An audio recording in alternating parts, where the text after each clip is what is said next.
Hey, what's up, guys, and welcome back to another Real Madrid preview. This is the preview to Real Madrid against Athletic Club in what is, I would say, a very sad isn't the right word to describe this last couple of games that Real Madrid have. Um, Obviously, seven more La Liga games, a Copa del Rey final, that's 8 games, and then a couple of Club World Cup games, depending on how far Real Madrid go. But 8 games minimally. To be fair, it's 11 games though, isn't it, with the Club World Cup? So yeah, to be honest, excluding the Club World Cup, 8 more games to go. Um, it's obviously a very disappointing way to end the season. I think Real Madrid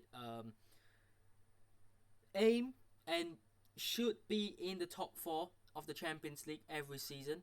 And when you exit quite early, I would say the quarterfinals is very early. When you exit the competition so early, um, you have that sort of sour taste in your mouth, really. But obviously, we weren't good enough. We weren't on par with the competition, with Arsenal, with the opponents, and with the way this team is playing, absolutely don't deserve to make it through. And yeah, we would have gotten knocked up in the next round anyways. So yeah, sort of puts the fans and the team out of their misery because this season has been a misery, to be honest. And do we need to explain? No, I don't think we need to. So yeah, in terms of, I'm not gonna label this as focus for La Liga because I don't buy into that. I don't buy into the team will suddenly focus and switch on into La Liga. Look, the last La Liga game against Valencia at the Bernabeu, the players didn't switch on. Prior to that, against Leganes, never win, the players didn't switch on. Obviously, Alaves, last weekend, the players won, the team won, but I wasn't convinced either. So I'm not gonna suddenly believe that these players are going to suddenly start performing at a very very high level because we haven't seen that this season, and I'm sure everyone will be wondering why is that so. You've got Vinicius Junior, you've got Mbappe, you've got Bellingham, you've got Rodrigo, and you've got such a very good team. And I was making a point in that Arsenal game review that these players aren't losing games because they are not good players. Dennis Ceballos was always a player that I thought isn't good enough, and he has changed my opinion. He has proved everyone wrong, and I think the same could be said for Lucas Vazquez. I don't think he is a bad player. I think he's a player being played out of his position. I don't think Fran Garcia is a bad player. I think that he is limited to what he can do, but he's being told clearly to send crosses in every game like crazy. So I don't think these players are bad players. And I'm not gonna start labeling names. I think there are some players in the squad that isn't good enough. They might succeed somewhere else, but obviously it's time to move on. We'll obviously talk about it, obviously, when the season ends and things like that. But I don't think they are bad players. I think if you make it to Real Madrid, it's very, very unlikely that a player Real Madrid signs is a bad player. And you look at the bad signings Real Madrid have made in the past. Hazard wasn't a bad player. Luka Jovic wasn't a bad player. Um, I mean, who else? Who else came and flopped? I can't really think. Really, Mariano Diaz. Okay, he wasn't a bad player. It was a bad signing for an underwhelming fee. Remember, this is a man who's got in El Clasico. Like, let's respect him. Put some respect on his name. He wasn't a bad player. He just wasn't good enough for Real Madrid. He did well in the French league. I think it was for Lyon. So clearly, he was a good enough player for Lyon. But being a bad player and being a player not good enough for the sort of standard and levels is very different. And I don't think we've got players who are bad. I just think that we might have some players who are not good enough. But certainly, I think majority of the squad are facing a problem, which is they're expecting the main stars to do the thing, and they're just there waiting. And there isn't an initiative on the pitch. The leaders aren't doing anything on the pitch, and there is a lack of urgency. And you can see it when you're watching these players play. Naturally, if a football team is losing a game, do they just sort of sit back, pass the ball around, let's see what we can do maybe? No. They'll go and try to get the equalizing goal, try to get that goal, try to win the game. And we have seen it from Real Madrid in the past, but not this season. Not this season. And it's been a poor season. It's been a season to forget. But we still have to move on with the next 7 games in La Liga. 8 games including the Copa del Rey final. 11 games including the Club World Cup. At least 11 games. Hopefully more. Not really, to be honest. I think from a selfish fan perspective, it would be nice, having a couple more games to watch.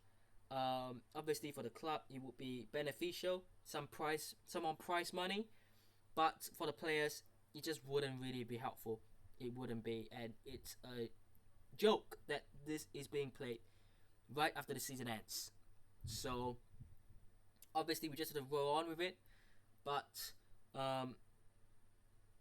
at least 8 more games, technically 11 like I said, to go. We just sort of have to ride it out. It won't be pretty, it won't be fantastic, it won't be a sudden, switch, a light switch. It won't be that. But, we just have to sort of expect it as it is. And I'm not too optimistic that we will win anything from now on. It's not that technically, it's not a trophyless season. Obviously, there's UEFA Super Cup and the Club World Cup, but it's not been a successful season. And the Champions League's gone. La Liga, you're facing a powerhouse in Barcelona. Copa del Rey, you're facing a powerhouse in Barcelona. And not only have we been humiliated by Barcelona twice this season, we also can't beat relegation teams for the sake of ourselves. So, yeah. It would be extremely optimistic for any fan, to believe that we have, or we are going to win either La Liga or not Champions League. I wish we were in the Champions League, but either La Liga or Copa del Rey. That's not to say we can't do it or we won't do it, but it is very optimistic in my opinion. And look, I will still be backing this team all the way. I will still be supporting this team all the way. Of course, because a real man who supports a football team can never sort of change. You can't just switch the team you support. That's not how it works. But you look at the remaining games. Athletic Club at home, Getafe away will be tough.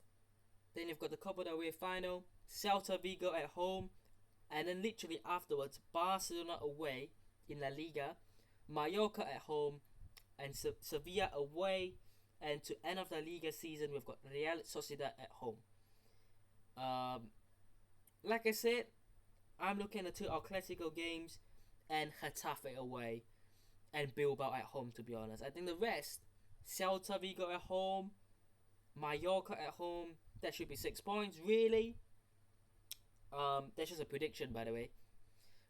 Sevilla away, they aren't having the best season. I know Real Sociedad came and drew 4-4, but we should be winning that.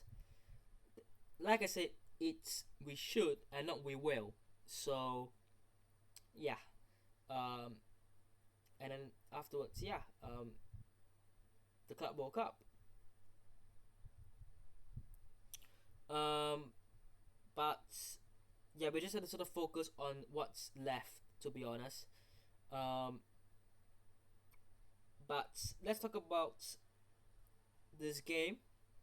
Athletic Club are doing pretty well. They're fourth. They are in contention for Champions League.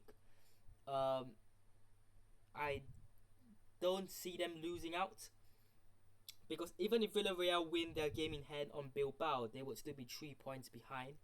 And I know Bilbao are fighting for the Europa League trophy. They're in the semi-finals now,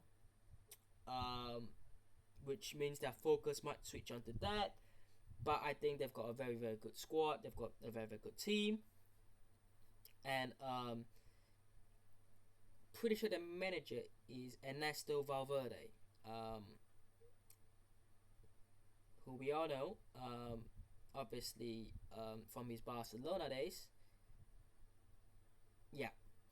And he's doing a good job with this set of players. So fair play. Yeah, some very good players in there. But let's look at their current form, at least away from home. The last away game was in the Europa League, which they drew 0-0 against Rangers. La Liga, they drew 0-0 away to Villarreal. They beat Sevilla away. And then they lost to Roma away. They lost to Atletico Madrid away. They drew with Espanyol away. They drew with Real Betis away. And further that is January. But recent games, they're doing pretty well, I suppose, at home as well. But this is a side that, to be honest, I see a lot of nil-nils. But yeah, I mean, to be fair, they don't score that many goals. I mean, Villarreal have scored more goals than them. I mean, they have scored, was it the fifth most amount? To be fair, but 49 goals ain't exactly, wow, ridiculous, is it? But they've got a better defense than Real Madrid. They've only got no, that's not six. 9 goal difference worse than Real Madrid as of now. And we need to remember, they beat us earlier this season at St. Mames. So, yeah, this team can cause problems. And they've got very, very good players. Really like Nico Williams, Inaki Williams, Orhan Sanchez in that attacking role. They've got Alvaro Jallo as well. And yeah, their team is actually very, very nice, to be honest. Unai Simon is a very, very, very good keeper. Danny Vivian, very, very, very solid centre half. Yeah, the team is very interesting. Berenguer as well, very good player. Paredes, very good defender. Gurizeta in there as well. So the team is very, very good, and they can totally come and win, to be honest. And I wouldn't be surprised, to be honest. But I'm gonna be optimistic, and yeah, just sort of expect the best. But my starting 11, I'm not gonna do much changes to it. I think, considering we've got just a couple of games to go, just go with our strongest team. To be honest, and obviously that game against Barcelona is in about 10 days time, I believe, which will be next weekend. No, it's next weekend, isn't it? Yeah, it is next weekend. So yeah, I think that obviously it's gonna be a big game. As we know. And I'm just trying to look at Barcelona. So Barcelona will have one more day's worth of rest. I wanna say, yeah, because their La Liga game prior to that final is played the day before. So we will have a La Liga game this midweek against Getafe. This upcoming midweek, which means we will be playing on Wednesday night. Barcelona will be playing on Tuesday night, Spanish time. And the final is on Saturday night. So yeah, there's that. But we wanted to rotate eventually. And I'm not sure if this is the game we do it because you're at home, but you're obviously playing against a type of team. But look, let's not care about rotations here. We should be able to play the strongest team against Bilbao and against Getafe, hopefully, and then against Barcelona, of course. But I've gone Courtois in goal. Lunin is back. I wouldn't be surprised if Lunin started either against Bilbao or Getafe, to be honest. But I'm just thinking Courtois to start this. Lunin maybe start against Getafe, and then Courtois back for Barcelona maybe. And I've got back four of Fran Garcia, Rudiger, Asensio, Valverde. I think it's ridiculous how this back four has not been trusted. It's what we have best as a back four. I'm sorry, but Lucas Vazquez is not a right back. Alaba is not a left back. Simple. Midfield, I've gone Traoré as a 6. And then in next to him, Ceballos I've brought back to the starting 11 for La Liga, and Bellingham. And then the front line would be Vinicius, Endrick, Rodrigo. Now obviously Mbappe is suspended. I think he's suffering a bit of discomfort anyways, so he isn't gonna be available for this game. Anyways, but one game suspension. Maybe he'll be back in the squad list for Getafe. Who knows? But that would mean that Vinicius starts, and I've got Endrick starting and Rodrigo starting. And I think a lot of people will be wanting Arda Güler to start. I'm totally fine with that. I'm comfortable with that, as long as it is tactically flexible for the attack, But look, I think Endrick deserves some cameo, deserves some time, and I think Arda Güler also deserves some time to play. So we just sort of have to manage it well in that aspect. So I would start Endrick. I'm not sure if I would start Arda Güler next to him on the right. Maybe Ancelotti might do that. Maybe not. Who knows? Score predictions. Yeah, I'm gonna back this team, and I'm gonna say this team win. Real Madrid 2, Athletic Club 1. Hope you guys have enjoyed today's video. Hit the notification, subscribe to the channel on already, and I'll see you guys in the next one. Peace.